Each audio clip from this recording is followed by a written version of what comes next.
be 40 other people. Absolutely. But they'll decide at the time. Meantime, our grandfather clause fits what we decided, which is we're voted not to have it in these districts, but but based on due process, we want to. This help works, people. this works for me on top of everything else we've done. That's all I'm But saying. it doesn't work for me in the vacuum of what we've done. I agree. Okay, well, that's all I'm saying. All I'm saying is, we're not going to be there, and George will, and as long as George understands, I have all the confidence, because I've seen him do He's been this, doing this 20 years, taking from planning board to the commission. as watching long as them he change understands that sentiment. everything. May I?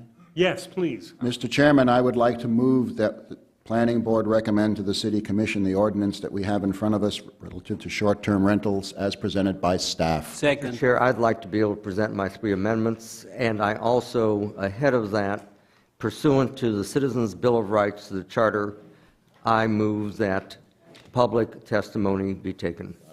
I'd like to hear on Gary on the public testimony. Pardon me? I'd like to hear from Gary on the public testimony, because there have been, Gary, because there have been, Who seconded the motion, please? Who seconded Frank's motion? Mr. Cooperman. right. I just have seen items be, Gary, do we need to Appeal. open up the public hearing? It's within your discretion. Within my discretion, and so, Within the, Regardless of the fact that it's a motion and a Mr. second Held, on the floor. within the board's discretion? You have a motion, and there's been a And a second? second, yes. well, we I'm- have this motion and this second.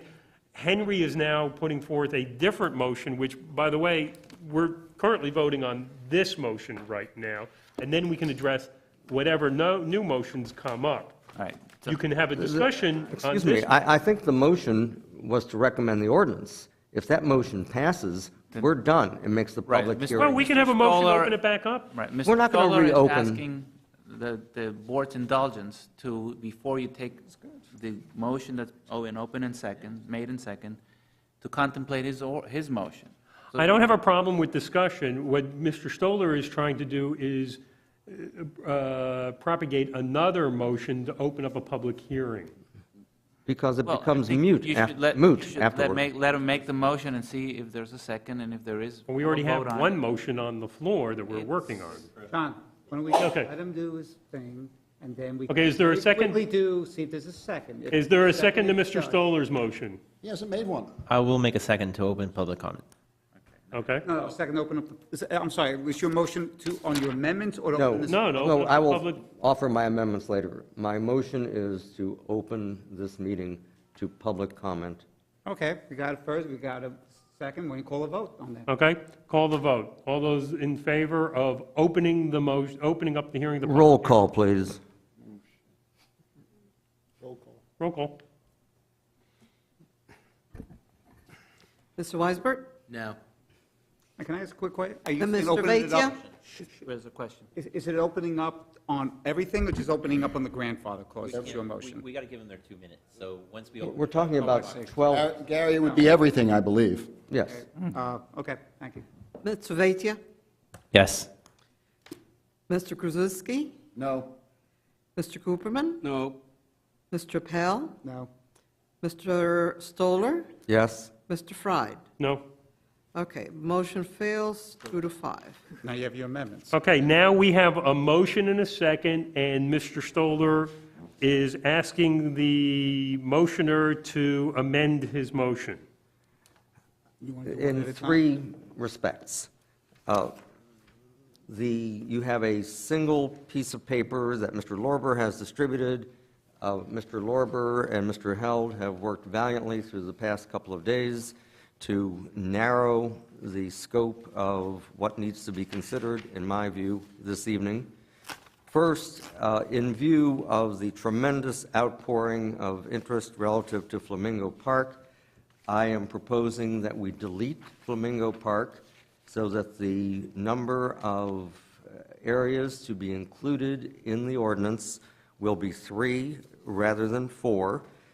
And my reasons are as follows. The law for 9.5 years in the city has been the regulation issued by Mr. Gomez as the director on February 29th, 2000.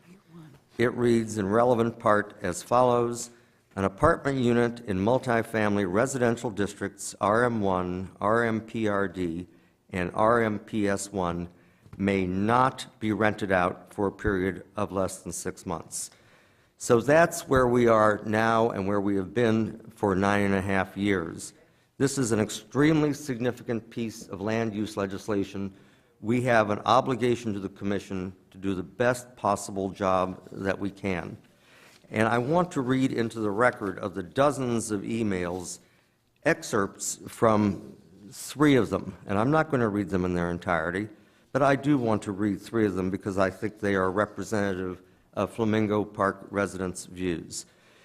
Bill Wisser, the author of this 1995 book about South Beach, including a chapter, How South Beach Was Saved and Partly Lost, wrote in part as follows: As a 17-year resident of the Flamingo Park neighborhood in South Beach, I'm appalled by the short-sighted proposal to allow short-term rentals of as little as 2 weeks, he should have said 1 week, in the neighborhood.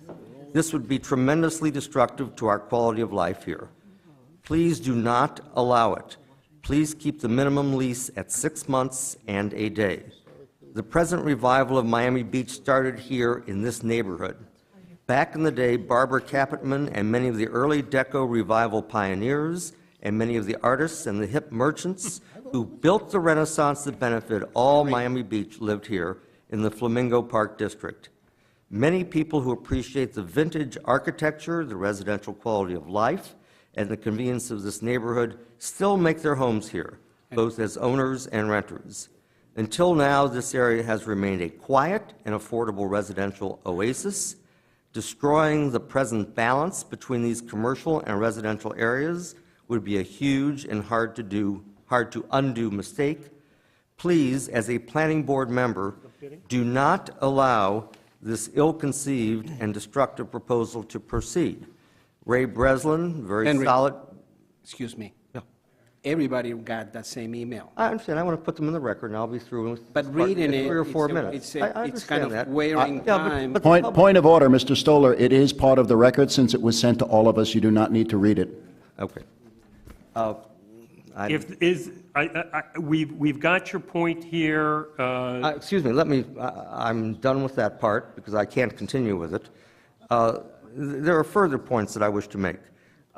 First, this creates competition with hotels, which is about the last thing the hotels in this community need. Next, anyone who has engaged in this business in the Flamingo Park District is perfectly able to proceed under the grandfathering provision. If we do not treat Flamingo Park owners and would-be renters of short-term periods of time, under the grandfather provision, we are opening up this entire neighborhood wide open to anyone who seeks to qualify. This is the single most destructive act that we can take relative to this neighborhood, which has labored for 20 years, sacrificed, worked, fought, bled, sweat, and died in order to get what they now have. In addition to Bill Wisser, Jeff Donnelly, another major community leader, opposes it. Ray Breslin, not acting in his capacity as president of the Collins Park Neighborhood Association, has said to us in writing that this is Pandora's box, and he suggests that we not have... Henry, you don't need to recount meetings that we've all been to and discussions we've all had. This is old news. Unless you have something new to